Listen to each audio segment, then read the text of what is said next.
I ɲɛ bɛ nin kolojan in na wallahi billahi nin ye tiɲɛ yɛrɛ yɛrɛ de ye. N terikɛ, n'i bɛ fɛ ka nafolo gisi k'a sɔrɔ teliya la karabali la, ala tɔgɔ in t'a kama billahi a bɛ kɛ. Ne m'a f'i kana ne fɛ dɛ, n bɛna kɛcogo f'i ye, i yɛrɛ k'a kɛ i yɛrɛ fɛ yen. N'i ye jaabi min sɔrɔ a la, a fɔ garibukɛ ye nin ye kun fayakunu de ye. N'i y'a kɛ dɔrɔn a bɛ kɛ. Ale baara bɛ kɛ dimanche su ka dugujɛ dimanche la. I y'a faamuya? E bɛ fɛ ka nafolo sɔrɔ sisan i mago bɛ wari dɔ la sisan k'a sɔrɔ, i bɛ jija i bɛ nɛgɛwala ta, i b'a sɛbɛn nɛgɛwala kan aji hayi lalu sɔmu kashun, i b'a fɔ a sɛbɛnnen filɛ i ɲɛkɔrɔ cogoya min na, i b'a sɛbɛn nɛgɛwala kan tan. I bɛ mimu kɔnɔ bonya, i b'i ka wariko hami don yen, i mago bɛ wari hakɛya min na i b'a don yan, i b'a datugu. I y'a faamu? O nɛgɛwala i bɛ tasuma kɛ furunɛ kɔnɔ, i bɛ nɛgɛwala in da a sanfɛ. Mais n'i bɛna ale wurudili kɛ, i bɛ nɛgɛwala bila i ni kɔrɔyanfan tɛ, i b'i sigi k'i ɲɛsin a ma. I bɛ fɔlɔ ka kuranɛ aya min wurudi, o de ye alhamdulillahi rabbil alamina. I b'ale wurudi siɲɛ 582 dimanche su. Alhamdulillahi rabbil alamina siɲɛ 582. N'i tilala ale wurudi la, i bɛ sɔrɔ ka kolojan yɛrɛ wurudi sisan aji hayi lalu sɔmu kashun. I b'ale wurudi siɲɛ 1112.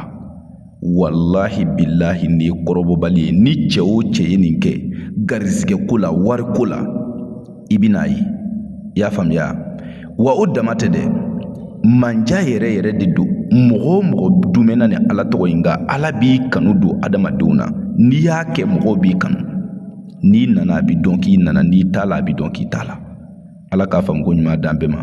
O kɔfɛ, mɔgɔ min bɛ fɛ ka nafolo yɛrɛ yɛrɛ sɔrɔ kun fayakun na, i mago bɛ nafolo baara yɛrɛ yɛrɛ de la, a tiɲɛ yɛrɛ yɛrɛ. I ye kɔrɔ boli ka kilebi boli ka bani ni baba boli, e ma nafolo baara tiɲɛ sɔrɔ. Mais e bɛ fɛ ka nafolo yɛrɛ yɛrɛ sɔrɔ, n terikɛ, na iza wakati nafolo baara kɛ. A saraka ye sɛ jɛman den 3 de ye ani 30,000. Mais i bɛ 15,000 sara fɔlɔ ani ka sɛ sɔngɔ. An bɛ baara kɛ, baara jaabi sɔrɔlen kɔ i b'i ka wari tɔ sara. I y'a faamuya?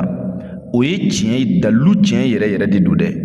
Mɔgɔ caman bɛ kule réseau sanfɛ ani arajow la, billahi u tɛ papaga dɔn.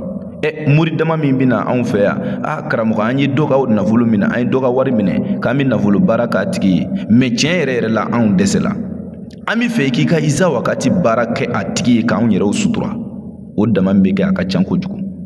Nka ni i mago bɛ kunnati yɛrɛ yɛrɛ la, i bɛ fɛ ka baara kɛ ne bolo, iza wakati nafolo baara i bɛ fɛ k'a kɛ, an ka téléphone numéro o ye +223 72 24 02 98. O ye mɔgɔ foyi t'i ni ne cɛ, n'i ye n wele o la dɔrɔn i bɛ n sɔrɔ direct la. I y'a faamuya? O la n'i ye iza wakati nafolo baara kɛ, n y'a f'i ye conséquence t'a la, kɔlɔlɔ t'a kɔfɛ, tɔɔrɔ t'a kɔfɛ, dekun t'a kɔfɛ, wa n'i y'a kɛ siga foyi t'a la i bɛ nafolo sɔrɔ. N'i dala la an wele an ka téléphone numéro la, an bɛ baara k'i ye. I ka gɛlɛya ni tɔɔrɔ ala b'i sɔn a bɛ wuli. Ala k'an bɛ sɔn a bɛ ma sɔli ala rasuli.